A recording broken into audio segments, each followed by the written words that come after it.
পৃথিবীর সব বাবা মাই চায় তার সন্তান শত চরিত্রবান হোক, তবে অনেক কারণে সন্তান তাদের মতো হয়ে ওঠে না।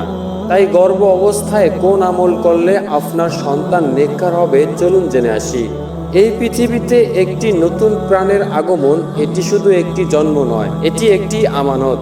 একটি মা যখন তার গর্ভে সন্তান ধারণ করেন, তখন তিনি শুধু একটি শিশুই বহন করেন না, তিনি বহন করেন একটি ভবিষ্যৎ, একটি দুনিয়া ও আখেরাতের সম্ভাবনা। গর্ভের সেই অন্ধকার নীরব জগতে একটি ছোট প্রাণ ধীরে ধীরে বেড়ে ওঠে। সে কিছু বলতে পারে না, কিছু চাইতেও পারে না, কিন্তু তার মা তার জন্য সবকিছু অনুভব করেন। একজন মায়ের হৃদয়ে তখন একটাই প্রশ্ন, আমার সন্তান কেমন হবে? তিনি চান তার সন্তান হোক নেককার, ফরেজগার, আল্লাহভীরু।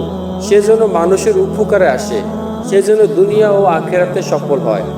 রাতের নীরবতায় মা তার সন্তানের জন্য চোখের পানিতে দোয়া করেন, হে আল্লাহ, আমার সন্তানকে হেদায়েত দাও, তাকে নেককার বানাও, তার অন্তরকে পবিত্র রাখো। গর্ভের প্রতিটি দিন, প্রতিটি মুহূর্ত মায়ের জন্য একটি বিশেষ ইবাদতের সময় হয়ে ওঠে, কারণ তিনি জানেন এই সময়টি সবচেয়ে গুরুত্বপূর্ণ। ইসলাম আমাদের শিখিয়েছেন গর্ভকালীন সময়েও কিছু আমল রয়েছে যা মা ও সন্তানের জন্য উভয় কল্যাণকর বয়ে আনে। প্রথমত, কোরআন তেলাওয়াত। মা যখন কোরআন তেলাওয়াত করেন, তার সেই শব্দ, সেই বরকত গর্ভের সন্তানের উপর প্রভাব ফেলে। বিশেষ করে সূরা মারিয়াম ও সূরা ইউসুফ, এগুলো তেলাওয়াত করলে সন্তানের চরিত্র ও সৌন্দর্যর বরকত আসে, এরকম আশা করা হয়। নিয়মিত নামাজ পড়া। নামাজ শুধু একটি ফরজ ইবাদত নয়, এটি মায়ের আত্মাকে শান্ত করে এবং সেই শান্তি পৌঁছে যায় তার সন্তানের কাছেও। এই সময় দোয়া অত্যন্ত মূল্যবান।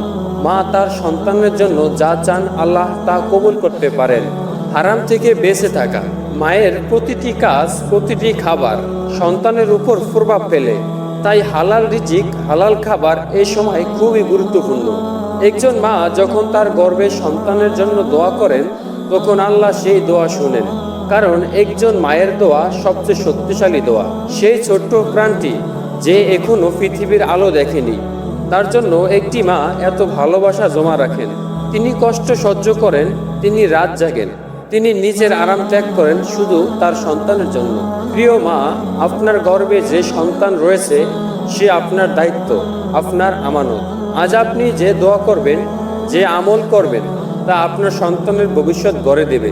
তাই আজ থেকে শুরু করুন কোরআনের সাথে সম্পর্ক, নামাজের প্রতি যত্ন।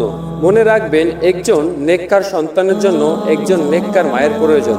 হে আল্লাহ, প্রত্যেক মায়ের গর্ভকে বরকতময় করে দিন, প্রত্যেক সন্তানকে নেক ও হেদায়েতপ্রাপ্ত বানান।